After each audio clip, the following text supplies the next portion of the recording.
Jesus is speaking, and he says, "All things have been delivered to me by my Father, and no one knows the Son except the Father, nor does anyone know the Father except the Son, and he to whom the Son wills to reveal him." So, no one knows the Son but the Father, and no one knows the Father but the Son, and the one to whom the Son wills to reveal the Father. So I want to tell you very clearly tonight, I cannot reveal the Father to you. Nor can any preacher do that. There is only one person who can reveal the Father. That is the Son. If you are to know the Father, it must be by the revelation of the Son. We are shut up to that. Otherwise, it's not there. Then Jesus continues, and I love these words, and they're familiar, famous to many people. "Come to me, all you who labor and are heavy laden, and I will give you rest." Oh, those words in Greek are so vivid.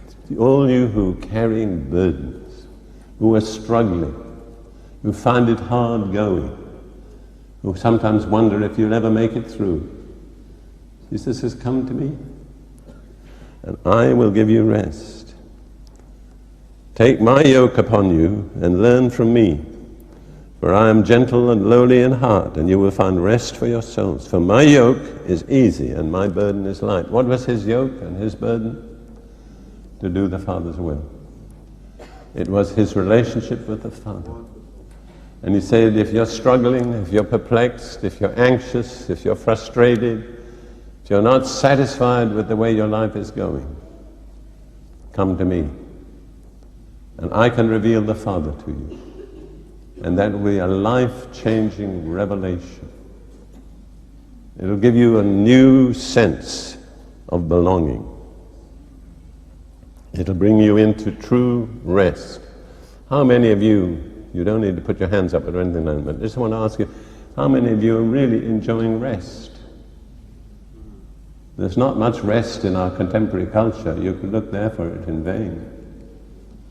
So do you know what rest is? Do you know what it is to relax? There's only one place you can find rest. Hallelujah. In the bosom of the Father. Bless the Lord. Jesus will reveal him to you. I can't do it. I can tell you about it. I can pray for you, but only Jesus can do it. Now I want to speak briefly about 4 important results that come from knowing the Father. Number 1, it gives you a sense of personal identity. You know who you really are. You see, all through the Bible, every person is identified by his father or her father. You read the genealogies, the father, the son of so-and-so, the son of so-and-so. What gives a person identity is having a father. And even in our English language today, though much has changed, many people's surnames are the names of their father, like Williamson, or Johnson, or Thompson. All they're saying is the son of William, the son of John, the son of Thomas. And we have basically all around us an identity-less generation. A generation that has no sense of identity. They're sometimes called the X generation. What does X stand for? The unknown quantity. They don't know who they are. I believe myself, if we could transmit this to them, there would be a tremendous response. Yes. I believe there are millions of young people just milling around, lost, confused, perplexed, because they don't know the Father. I don't believe anything will really ever change them sufficiently until they come to know the Father. So, If you're here this evening and you don't really know who you are, you're a kind of faceless person, a rootless person. You're not planted anywhere. You don't have a real identity. You may have an identity that you put on. You can go to the mirror and put it on with makeup or in other ways, but it's not a genuine identity. It comes through the Father. Second thing you have when you know the Father is a home in heaven. From the day I was saved, I always believed that if I continued in the faith, faithful, I would end up in heaven. Heaven was my destination.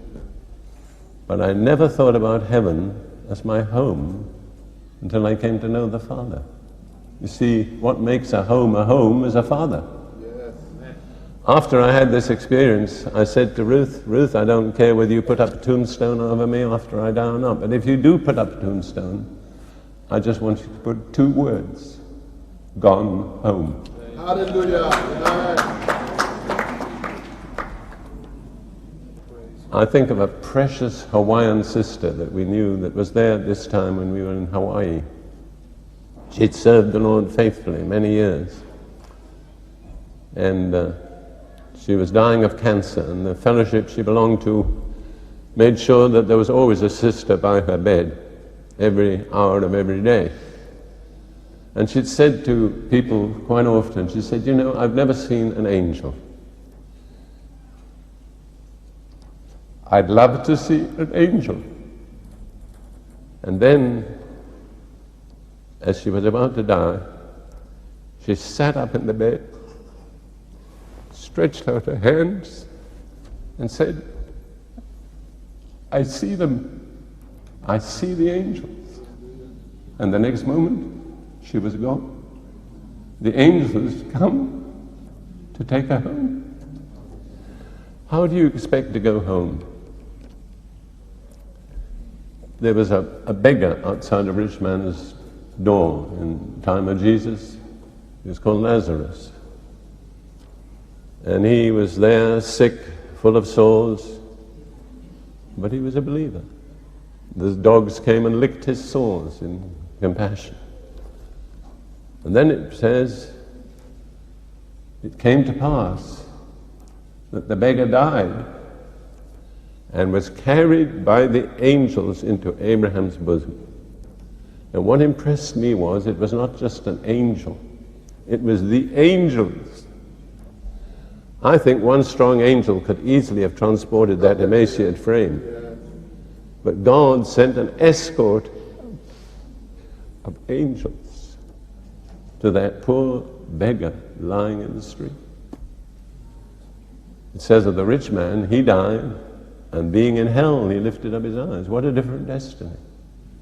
I am persuaded that God really wants to send angels to his believing sons and daughters. Why should we go home lonely? Why shouldn't we have an escort? God has got enough angels. I think it's important the way a person dies. As a young preacher, I was so impressed by the journals of John Wesley. And one day a report was brought to him that a certain Methodist sister whom he knew had died. And his comment was this: did she go in glory or only in peace? Which way are you going to go? Only in peace? Or do you think you're going to have a glorious entry into the Father's mansion? Carried there by an escort of angels. See, it makes a difference when you have God as your Father.